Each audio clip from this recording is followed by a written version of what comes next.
ఒకరోజు అమెరికాలో ఒక సైంటిస్ట్ ట్రైన్లో ప్రయాణిస్తుండగా అతని కంటే వయసులో చిన్నవాడైన ఒక కుర్రాడు అతనికి ఎదురుగా కూర్చున్నాడు.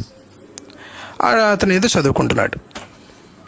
అప్పుడు ఆ సైంటిస్ట్ ఏం చేస్తున్నావు అన్నాడు. ఏం చేస్తున్నావు, వాట్ యూ డూయింగ్ అన్నాడు. అది నేను ఏదో చదువుకున్నానంటే, అది కాదు ఏం చేస్తున్నావు అంటే నేను సైంటిస్ట్ అన్నాడు. ఆహా, ఏం చదువుతున్నావు నువ్వు అని అడిగాడు.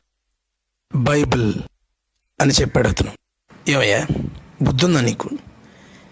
ఇది ఎలాంటి కాలం, ఎలాంటి సైంటిఫిక్ యుగం, ఎంతో ముందుకెళ్తున్నామని మీ సైంటిస్టులే చెప్తుంటారు. ఇంకా నువ్వు మతం, దేవుడు, బైబిల్, క్రీస్తు అని ఏంటయ్య ఇదంతా? ఒక సైంటిస్ట్ అయిన నువ్వే ఇలా మాట్లాడుతుంటే ఇంకా దేశానికి, జనాలకి ఎలా ఉంటుందయ్యా అని అన్నాడు. ఇప్పటికైనా బుద్ధి తెచ్చుకుని ఈ బైబిల్ ఇవన్నీ చదవడం మానేసి విసిరిపారేవయ్యా, ఈ దేవుడు ఇదంతా ఏంటి అని అన్నాడు. సరే అన్నాడు ఈ కుర్రాడు. సరే, నేను ఖాళీగా ఉన్నాను, ఇదే నా కార్డు, నన్ను వచ్చి కలువు ఎప్పుడైనా, మాట్లాడుకుందాం ఇద్దరం అన్నాడు. సరే అన్నాడు. ఈ లోపు స్టేషన్ వచ్చింది. వెళ్ళిపోతూ, సరే నా గురించి చెప్పాను, మరి నీ గురించి చెప్పలేదా అన్నాడు. సరే, నా దగ్గర ఒక కార్డు కూడా ఉందని ఆ కార్డు ఇచ్చాడు ఆ కుర్రాడు. ఆ కార్డుని చూశాడు.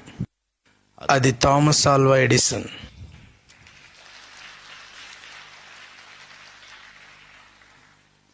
అప్పుడు ఆ సైంటిస్ట్ కాస్త, సార్ క్షమించండి సార్, మీరే నాకు అపాయింట్మెంట్ ఇవ్వాలి సార్, నేను మిమ్మల్ని కలవాలి అని అన్నాడు.